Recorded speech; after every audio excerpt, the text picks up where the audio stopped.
Hi all, இன்னைக்கு வீடியோவில் சபாநாயகர் துணை சபாநாயகர் பற்றி பார்க்க போகிறோம். அதுவும் ஆர்டிகல்ஸில் என்னென்ன வருது அப்படின்னு பார்க்கலாம். ஸோ ஆர்டிகல் 178 என்ன சொல்லுது அப்படின்னா, சபாநாயகர் அண்ட் துணை சபாநாயகர் பற்றி அவங்களோட பதவி பிரமாணம் அந்த பற்றி சொல்லுது.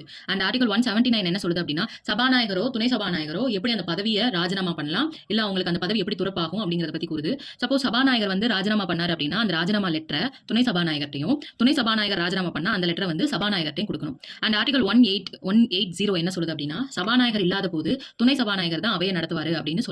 இதுல இன்னொரு சப்ல ஒன்று வருது. ஆர்டிகல் 180ல 1 என்ன சொல்லுதுன்னா, இப்போ வந்து புரோட்டம் ஸ்பீக்கர்னு சொல்லுவாங்கல்ல, தற்காலிக சபாநாயகர். அதுதான் இப்போ வந்து மிஸ்டர் கருப்பையா அப்படிங்கிறவர் வந்து ஆளுநர் நியமிச்சார். எதுவுமே சபாநாயகரும் துணை சபாநாயகரும் இல்லாத பட்சத்துல அவையில ரொம்ப வயசானவங்க மூத்தவங்க இருப்பாங்கல்ல, அவங்கள வந்து ஸ்பீக்கரை வந்து ஆளுநர் நியமிப்பாரு. அதை பத்தி சொல்லுது. ஸோ இது வந்து துணை சபாநாயகர், அதாவது தற்காலிக சபாநாயகர் பத்தி இந்த ஆர்டிகல் சொல்லுது. அடுத்து ஆர்டிகல் 181 என்ன சொல்லுது அப்படின்னா, சபாநாயகர் மற்றும் துணை சபாநாயகர் இவங்க மீது வந்து நம்பிக்கை இல்லா தீர்மானம் கொண்டு வராங்கன்னு வைங்க.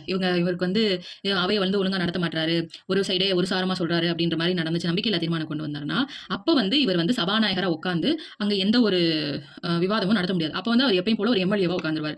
அப்படி அவர் எம்எல்ஏவா உட்கார்ற பட்சத்துல அவர் மேல கொண்டு வர தீர்மானத்தின் மீது ஓட் பண்ணிக்கலாம். அண்ட் அந்த விவாதம் கொடுத்தும் பேசிக்கலாம் அவருக்கு. சரிங்களா? அதை பத்தி சொல்லுது. அண்ட் மற்றபடி ஒரு அவையில வந்து ஏதாவது ஒரு தீர்மானம் கொண்டு வராங்கன்னு வைங்களேன், அதுல வந்து அவர் ஓட் பண்ணலாமா அப்படின்னா, அவர் ஒரு வேளை இப்போ 200 எம்எல்ஏக்கு இருக்காங்கன்னா 100 பேர் வந்து ஒரு சைடும் 100 பேர் ஒரு சைடு டைப்பா முடியுது அப்படின்னா, ஏதாவது ஒரு சைடு வந்து சபாநாயகர் ஓட் பண்ணி அந்த சைடை வந்து தீர்மானத்தை நிறைவேற்றலாம் அப்படிங்கிற மாதிரி அந்த ஒரு பவர் இருக்கு. எப்பயுமே போட முடியாது, இப்படி முடியாத பட்சத்தில் மட்டும்தான் அவர் ஓட் பண்ண முடியும் அப்படின்னு சொல்லியிருக்கு. அண்ட் ஆர்டிகல் 182 என்னன்னா, நம்மளுக்கு சட்ட மேலவை கிடையாது. அண்ட் சட்ட மேலவை யாரோட பீரியட்ல போச்சு அப்படிங்கறத கண்டிப்பா கமெண்ட் பண்ணுங்க. சட்ட மேலவையோட சேர்மன் அண்ட் டெப்டி சேர்மனை பத்தி சொல்லுது. சரி, இப்போ நம்மளுக்கு வந்து சபாநாயகர், மாநிலத்தில் சபாநாயகர் துணை சபாநாயகருக்கு ஆர்டிகல் 178 ஓகே. ஸோ மக்களவை இருக்குல்ல, மக்களவையில் வந்து சபாநாயகர், ஸ்பீக்கர் அண்ட் டெப்டி ஸ்பீக்கருக்கு வந்து என்ன ஆர்டிகல் சொல்லும் அப்படி வரும் அப்படின்றத கண்டிப்பாக கமெண்ட் பண்ணுங்க. நெக்ஸ்ட் வீடியோவில் பார்க்கலாம்.